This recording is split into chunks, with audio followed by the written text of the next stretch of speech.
بسم اللہ الرحمن الرحیم، السلام علیکم۔ میں ہوں ساجد گوندل، آپ دیکھ رہے ہیں میرا آفیشیل یوٹیوب اور فیس بک چینل۔ آج 14 جولائی ہے سال 2022۔ ضمنی انتخابات کے دن جو قریب آ رہے ہیں، سیاسی درجہ حرارت میں مسلسل اضافہ ہو رہا ہے۔ دوسری طرف سپریم کورٹ آف پاکستان کے ڈپٹی اسپیکر کی رولنگ کے خلاف تفصیلی فیصلے کے بعد عمران خان نے چیف جسٹس عمر عطا بندیال کو آج کھری سنائی ہے۔ فیصلہ صرف عوام کا ہوگا۔ ججز اور جرنیلوں کے بند کمروں کے فیصلے نامنظور ہیں۔ پی ٹی آئی اسٹیبلشمنٹ کے ساتھ کھلی جنگ کا آغاز کر چکی ہے۔ یہ پورا معاملہ کیا ہے، کیا رخ اختیار کرے گا، اس پر ہم تفصیل کے ساتھ بات کریں گے۔ سندھ میں نئی آگ لگ گئی ہے۔ پختون اور باقی غیر ملکی سندھ سے نکل جائیں، اور اس کے ساتھ ہی میڈیا پر چونکہ بلیک آؤٹ ہوا ہے اور دنگا فساد کا سلسلہ شروع ہے۔ کراچی، حیدرآباد سمیت پورے سندھ کے اندر اس وقت احتجاج ہو رہا ہے۔ کئی شہراؤں پر ٹریفک کی وہ روک دی گئی ہے۔ یہ معاملہ کیسے شروع ہوا، پہلے مختصراً ہم اس پر بات کریں گے۔ امید کروں گا کہ آپ سماعت کرنے کے بعد ہمیشہ کی طرح اپنے قیمتی فیڈ بیک سے ضرور آگاہ کریں گے۔ گزشتہ روز ہم نے دیکھا کہ حیدرآباد کے اندر یہ واقعہ رونما ہوا، جہاں پر بلال کاکا نامی ایک لڑکا ہے، اس کا مرڈر ہوا ہے۔ اور یہ پختون جو لوگ تھے، ان کا ایک ہوٹل تھا، وہاں پر وہ لڑکے بیٹھے ہوئے تھے، تلخ کلامی ہوئی، اور پھر وہ گولی بھی چلی، راڈ بھی لگے، اور یہ بتایا گیا ہے کہ ایک ملزم چونکہ گرفتار ہوا ہے اور آج 2 روز کا اس کا جسمانی ریمانڈ بھی لے لیا گیا ہے۔ اور وہاں پر مبینہ طور پر یہ کہا گیا ہے کہ یہ جو بلال کاکیا نامی لڑکا ہے، اس کا تعلق چونکہ ایک قوم پرست تنظیم سے ہے، جو پہلے ہی سندھو دیش کا نعرہ لگاتی ہے، اور وہاں پر جو باقی آبادکار ہیں، وہ پنجابی ہوں، وہ پختون ہوں، یا کچھ اور غیر ملکی ہوں، سب کو وہ غیر ملکی قرار دیتے ہیں۔ تو اس ماحول کے اندر ایک قوم پرست جو لڑکا ہے، اس کا مرڈر، اس نے پورے سندھ کے اندر آگ لگا دی ہے۔ اور اب یہ ڈیمانڈ کی جا رہی ہے کہ پختون جو ہے وہ یہاں سے فوری طور پر نکل جائیں۔ یہ غیر ملکی ہیں، اور ہم نے دیکھا ہے کہ جو بڑے بڑے ہوٹل ہیں ان کے، اور کوئٹہ ہوٹل، باقی ہوٹل عام شاہراہوں پر ہوتے ہیں، اسی طرح ان کی دکانیں، ان کے کاروبار، ٹرانسپورٹ، وہ سب پر حملے ہوئے ہیں، اور مزید حملے ہو رہے ہیں۔ سندھ پولیس، جب گزشتہ روز یہ مرڈر کا واقعہ ہوا ہے، بتایا جا رہا ہے کہ اس وقت بھی قریب سندھ پولیس موجود تھی، لیکن اس نے کردار ادا نہیں کیا۔ اور سندھ پولیس کا ہمیں علم ہے کہ جس طریقے سے اس کی کائلی، سستی، رشوت اور سفارش کے بغیر کام نہیں کرنا، پورے سندھ کے جو حالات ہیں وہ اوورال بڑے خراب ہیں۔ تو اب جو ہے یہ گرفتار ملزم ہے شاہ سوار، اس کا ریمانڈ لے لیا گیا ہے۔ ابھی سراب گوٹھ اور کچھ اور علاقوں کے اندر اس وقت بھی احتجاج شروع ہے، اور بتایا گیا ہے کہ جھگڑے کے دوران اسلحے اور سلاخوں کے لوہے کی سلاخوں کا آزادانہ استعمال ہوا ہے۔ ہوٹل کے قریب پولیس موبائل بھی موجود تھی، لیکن فائرنگ اور جھگڑے کے باوجود پولیس نے معاملے میں کسی قسم کی مداخلت نہیں کی۔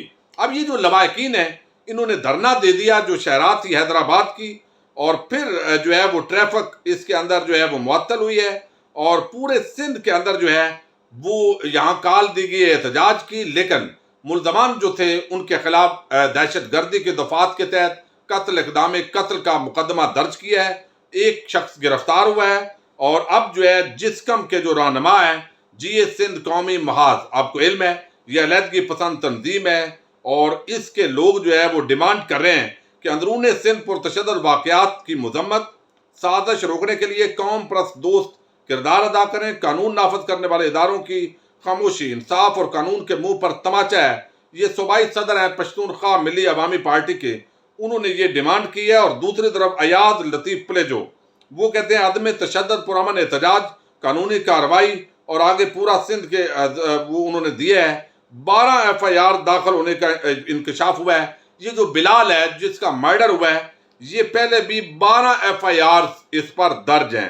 تو یہ آپ اندازہ کر سکتے ہیں جو لڑائی ہوئی ہے، ظاہر ہے اس کی انویسٹیگیشن کرنی چاہیے پوری طرح۔ اگر جس طرح فضول طور پر اگر اس کا مرڈر ہوا ہے اور سیلف ڈیفنس میں ہوا ہے، جو بھی صورتحال ہے وہ کلیئر ہو۔ لیکن یہاں پر جو سندھ ہے، اسی طرح سندھی جو ہے وہ پنجاب کے اندر بھی آتے ہیں، آباد ہیں یہاں پر بھی، اور پھر پختونخوا کے اندر بھی، یہ پورا پاکستان ہے۔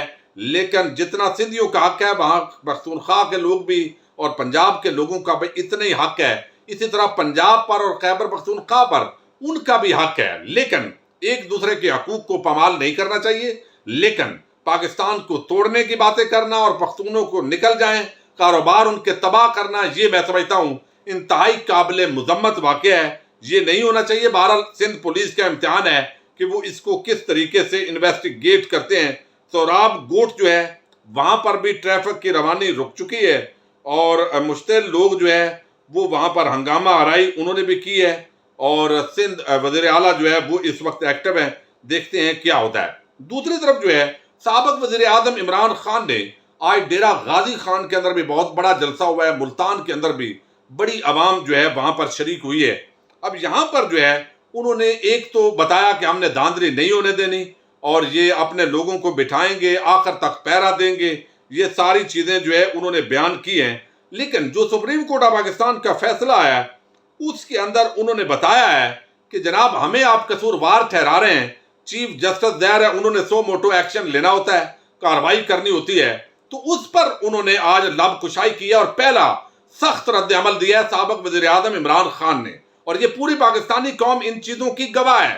اب یہاں پر جو ہے انہوں نے کہا ہے کہ اس پر مجھے بہت تکلیف ہوئی ہے جو سپریم کورٹ نے تفصیلی تحریری فیصلہ دیا ہے، اور انہوں نے کہا کہ عدالت عظمیٰ نے کہا کہ کوئی تفتیش نہیں ہوئی، میں نے پہلے کابینہ کے سامنے وہ مراسلہ رکھا تھا، پھر اس مراسلے کو قومی سلامتی اور پارلیمنٹ کے سامنے رکھا، اسپیکر صدر نے سائفر سپریم کورٹ کو بھجوایا کہ انکوائری ہو، اور اس سے زیادہ کیا کر سکتا تھا، تحقیقات کے لیے کمیشن بنایا کہ ہماری حکومت چلی گئی تو وہ بند ہو گیا۔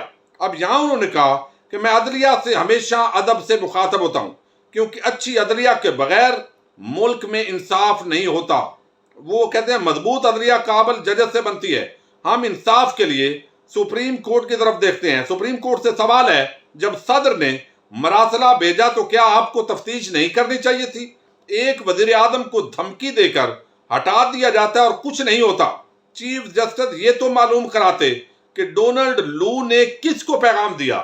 بعض طبقہ ملامتیہ کے جو صحافی ہیں وہ کہہ رہے تھے جی ڈونلڈ لو کا اب جو ہے وہ عمران خان نام نہیں لے گا کیونکہ انہوں نے صلح کا پیغام پہنچا دیا، تو آج ہی ڈونلڈ لو کا نام انہوں نے پھر لے لیا ہے۔ سفارتکار اور وزارت خارجہ تو میرے ماتحت تھی، دھمکی کس کو دی گئی کہ عمران خان کو ہٹانا ہے، عدم اعتماد کامیاب کرنی ہے؟ چیف جسٹس انکوائری بٹھائیں، ڈونلڈ لو کس کو پیغام دے رہا تھا؟ تحقیقات کرائی جائیں کہ وزیر اعظم میں تھا تو امریکہ کس کو حکم دے رہا تھا؟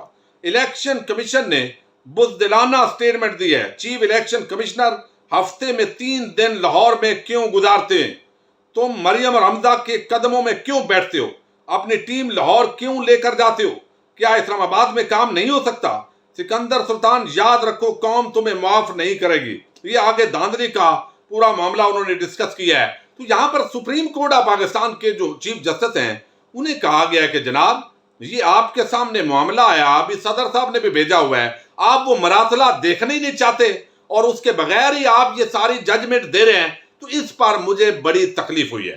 دوسری طرف گزشتہ ویڈیو کے اندر میں نے وہ ویڈیو کے اندر چونکہ ٹیکنیکل ایک پرابلم آ گیا جس کی وجہ سے آپ دیکھ نہیں سکے، لیکن ایک اضافی نوٹ ہے، اور اضافی نوٹ کی وہ حیثیت نہیں ہوتی کہ اس پر آرٹیکل 6 جو ہے ایک جج صاحب ریٹائرمنٹ کے آخری دن انہوں نے ایک فیصلہ لکھنا ہے اور وہ فیصلہ ایسا لکھ کر ماشاءاللہ چلے گئے ہیں کہ اس کے بعد اضافی نوٹ لکھا ہے۔ اس پر خاور گمن نے بڑی پیاری بات کی ہے، وہ کہتے ہیں لاہور ہائی کورٹ کے فیصلے میں شامل اضافی نوٹ نے عثمان بزدار کو بحال کر دیا تھا، اس پر تو حکومت نے عمل نہیں کیا، وجہ اس کی کہ کوئی آئینی حیثیت نہیں ہوتی، لیکن آج وزیر داخلہ سپریم کورٹ کے فیصلے میں شامل اضافی نوٹ جس میں آرٹیکل 6 کا صرف ذکر ہے اس پر عمل کرنا چاہتے ہیں۔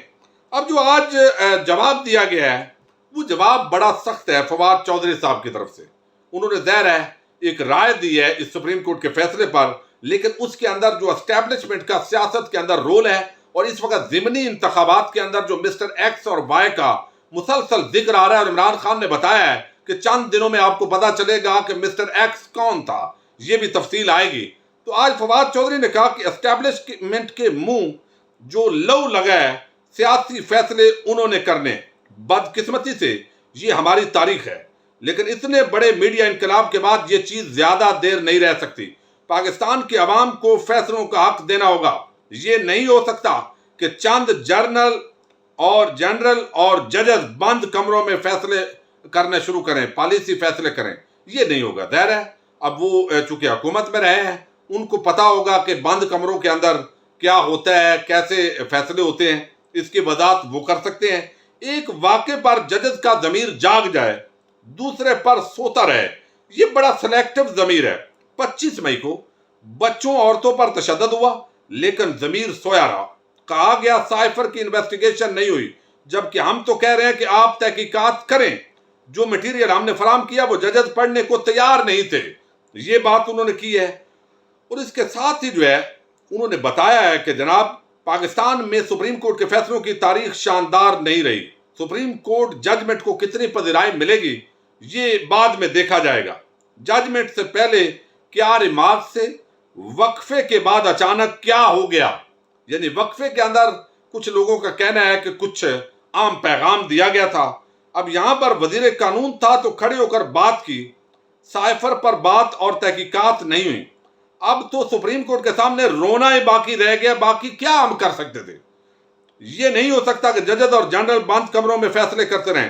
عقل مند لوگوں کو معلوم ہے کہ سائفر کی تفتیش آخر کیوں نہیں ہو رہی، یعنی سائفر کی تحقیقات کے اندر رکاوٹ کون ہے اگر یہ معاملہ کھلے گا۔ ایک اور بات انہوں نے کی، انہوں نے کہا کہ یہ جو پورا معاملہ ہے اس کے اندر جب آئیں گے جو مٹیریل ہم نے لگایا تھا تو وہ آپ پڑھنے کو تیار نہیں تھے۔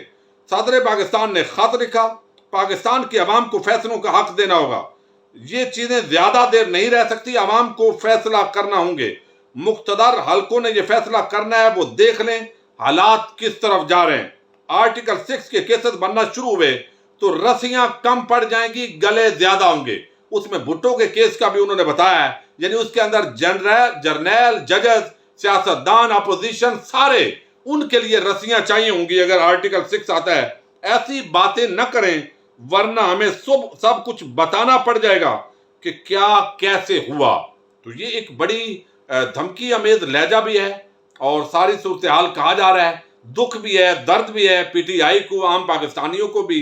اس پورے وہ مداخلت یا سازش کے ذریعے کس طرح یہ امپورٹڈ مسلط کیے گئے، اور اب زبردستی ان کو مسلط کرنے کے لیے عوام ایک طرف ہے اور پوری دنیا کے اندر جیسے انہوں نے کہا کہ وہ الیکشن کرنے کی پلاننگ کرتے ہیں، اور یہاں پر پی ٹی آئی وہ دھاندلی روکنے کی پلاننگ کر رہی ہے کہ سارے ملے ہوئے ہیں۔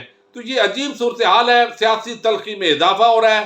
3 دن باقی ہیں، بس آخری جلسہ کل وہ جلسے ہوں گے اور جو الیکشن مہم ہے وہ اختتام پذیر ہوگی۔ اللہ کرے کہ یہ الیکشن پرامن ہو، صاف اور شفاف ہو، تاکہ حقیقی جمہوریت کی طرف پاکستان بڑھے۔ اجازت دیجیے، اللہ حافظ۔